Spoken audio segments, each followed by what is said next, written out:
Radhe Radhe everyone. Radhe Krishna channel में आप सभी प्यारे भक्तों का स्वागत करती हूँ। फागुन मास की शुक्ल पक्ष की एकादशी को आंवले की एकादशी के नाम से जाना जाता है। यह रंगवर्णी एकादशी भी कहा जाता है। फागुन का महीना रंगों का महीना होता है। फागुन के महीने में रंगों से होली खेली जाती है। साथ ही आज की वीडियो में हम जानेंगे आंवला एकादशी के दिन लड्डू गोपाल की सेवा कैसे करें। आंवला एकादशी बड़ी एकादशी में से एक है और साथ ही आंवला एकादशी के दिन लड्डू गोपाल की भी विशेष सेवा पूजा की जाती है। आंवला एकादशी के दिन सुबह सवेरे जल्दी उठ करके स्नान कर लेंगे। उसके बाद में हम लड्डू गोपाल जी को जिस प्रकार जगाते हैं हम लड्डू गोपाल को जगा लेंगे। उसके बाद में हम जल या दूध का लड्डू गोपाल को भोग लगा देंगे। उसके बाद में हम लड्डू गोपाल जी को स्नान कराएंगे। तो जिस भी बर्तन में आपको लड्डू गोपाल जी को स्नान कराते हैं उस पात्र में हम लड्डू गोपाल जी को विराजमान कर लेंगे। तो बर्तन में थोड़े से हम फूल डालकर ही लड्डू गोपाल जी को स्नान कराएंगे और लड्डू गोपाल जी को बिठा देंगे। और पहले हम लड्डू गोपाल जी के साथ में गुलाल की होली खेलेंगे। आप आंवला एकादशी पर लड्डू गोपाल जी के साथ होली ज़रूर खेलिएगा। और ये गुलाल मैंने घर पर ही बनाया है। इसका वीडियो भी मेरे चैनल पर है कि किस प्रकार मैंने लड्डू गोपाल जी के लिए गुलाल बनाया है, क्योंकि हमने घर हर्बल गुलाल बनाया है घर पर। ये गुलाल लड्डू गोपाल जी को नुकसान नहीं करेंगे। आप चाहें तो मार्केट से भी लड्डू गोपाल जी के लिए हर्बल गुलाल ला सकते हैं, या आप भी इस साल अपने लड्डू गोपाल जी के लिए घर पर ही गुलाल बना सकते हैं, जिससे आपके लड्डू गोपाल जी को कोई दिक्कत ना हो, कोई हानि ना हो, कोई कष्ट ना हो। तो लड्डू गोपाल जी के साथ में आप अब तक होली नहीं खेले हैं तो आप एकादशी के दिन लड्डू गोपाल जी के चरणों पर सबसे पहले हम गुलाल लगाएंगे। इसके बाद में हम लड्डू गोपाल जी के साथ होली खेलेंगे। गुलाल से होली खेलने के बाद में हम लड्डू गोपाल जी को स्नान कराएंगे। तो स्नान हमें आज आंवला एकादशी है तो आंवले युक्त जल से लड्डू गोपाल जी को स्नान कराना है। किसी भी बर्तन में हम जल ले लेंगे और 5-7 टुकड़े हम आंवले के उसमें तोड़ करके कूट करके डाल देंगे। तो वो आंवला युक्त जल हमारे लड्डू गोपाल जी के स्नान के लिए तैयार हो जाएगा। तो आंवला एकादशी के दिन आप अपने लड्डू गोपाल जी को आंवला के जल से स्नान जरूर कराइएगा। आंवला एकादशी के दिन आंवला का किसी भी रूप से आप प्रयोग कर सकते हैं। आंवला एकादशी पर आंवले का सेवन करना बहुत ही फलदायी माना जाता है। आप आंवला एकादशी के दिन आंवला दीपदान कर सकते हैं, आंवला का दान कर सकते हैं, लड्डू गोपाल जी को आंवले का भोग लगा सकते हैं। आंवले के वृक्ष की पूजा करनी चाहिए। आंवला औषधि के रूप में भी प्रयोग किया जाता है। आंवले के वृक्ष में श्री हरि विष्णु जी वास करते हैं। आंवला युक्त जल से स्नान करने के बाद में हमें सादा जल से लड्डू गोपाल जी को स्नान कराना है। अच्छे से स्नान कराने के बाद में हम लड्डू गोपाल जी का सुंदर सा श्रृंगार करेंगे। एक सूखे कपड़े से हम लड्डू गोपाल जी को पोंछ देंगे। स्नान कराने के बाद में इस जल को पौधों में हम डाल देंगे। इधर उधर हमें बिल्कुल भी नहीं फेंकना है। कोशिश करें आप एकादशी के दिन लड्डू गोपाल जी को पीले रंग के वस्त्र पहनाएं। अगर आपके पास कोई पीले रंग की नई पोशाक है, नए वस्त्र हैं, तो वो धारण करा सकते हैं। जरूरी नहीं है कि नए वस्त्र ही पहनाएं। जो भी आपके पास पीले रंग की पोशाक है वो भी आप लड्डू गोपाल जी को पहना सकते हैं। तो चलिए सुंदर सा श्रृंगार हम लड्डू गोपाल जी का कर देते हैं। बहुत ही सुंदर सा हम लड्डू गोपाल जी को आज सजाने वाले हैं। आज हम पूर्ण श्रृंगार लड्डू गोपाल जी का करेंगे।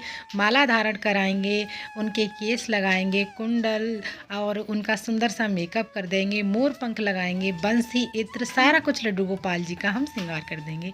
तो हमारे प्यारे सज चुके हैं। आप देख सकते हैं मुकुट धारण करके हमारे लड्डू गोपाल जी कितने सुंदर कितने प्यारे लग रहे हैं। आप लोग कमेंट करके ज़रूर बताइएगा आप लोगों को हमारे प्यारे कैसे लगे। जो भक्त आंवला एकादशी का व्रत करना चाहते हैं या एकादशी का व्रत स्टार्ट करना चाहते हैं तो वो आंवला एकादशी से व्रत नया शुरू कर सकते हैं।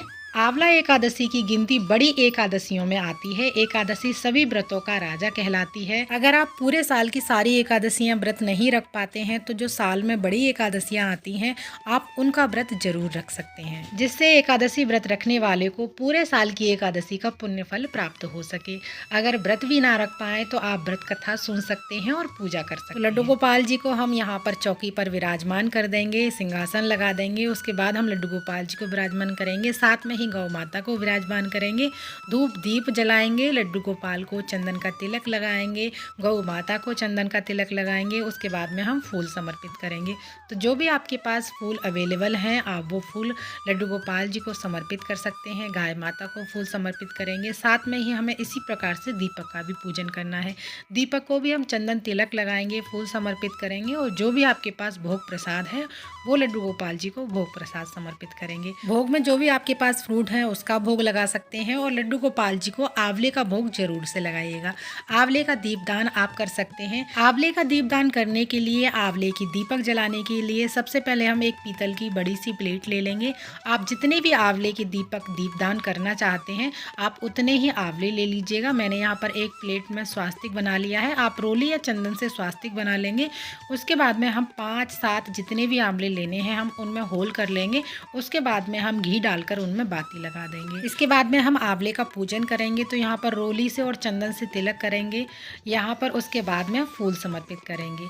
अगर आप चाहें तो आम के पत्ते या अशोका के पत्ते पर भी इन दीपक को, यानी आंवले के जो हमने दीपक बनाए हैं उनको आप आंवला दीपदान कर सकते हैं। लड्डू गोपाल जी को जो भी आपने भोग प्रसाद समर्पित किया है उसमें भोग में तुलसी जरूर रखिएगा। साथ ही हम लड्डू गोपाल जी को भी तुलसी समर्पित करेंगे। मैंने यहाँ पर 5 आंवले लिए हैं। तो सबसे पहला जो दीपदान करना है वो हमें लड्डू गोपाल जी के पास रखना है। तो कोई भी आप बर्तन ले सकते हैं, प्लेट ले सकते हैं, उसमें थोड़े से फूल रखकर उस आंवले को रख देंगे। उसके बाद में एक मेन दिया हम मेन डोर पर रखेंगे, मेन दरवाजे पर जहाँ से एंट्रेंस होती है वहाँ पर हम थोड़े से फूल रखकर उसके ऊपर आंवला रख देंगे। तीसरा आंवला दीपदान जो करेंगे वो हम तुलसी के पास करेंगे।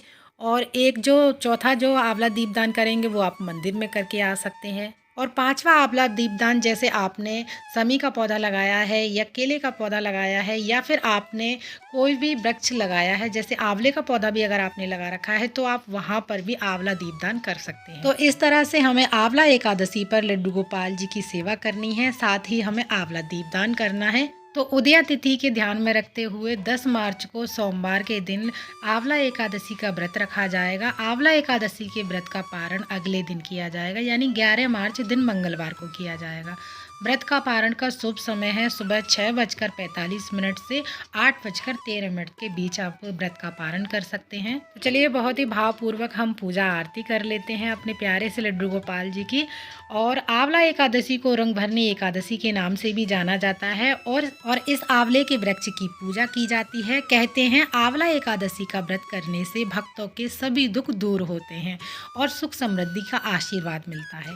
आंवले में कई औषधियाँ भी होती हैं, इसलिए इसे स्वास्थ्य के लिए भी उत्तम माना जाता है। आंवला एकादशी के दिन आंवले की वृक्ष की पूजा करने से 100 गौदान के समान पुण्य फल की प्राप्ति होती है। और साथ ही आंवला एकादशी के दिन आंवले का फल का सेवन करने से 3 गुना पुण्य फल की प्राप्ति होती है। तो आंवला एकादशी के दिन हमें लड्डू गोपाल जी की इसी प्रकार से पूजा सेवा करनी है। आंवले का दीपदान हमें कहाँ कहाँ करना है।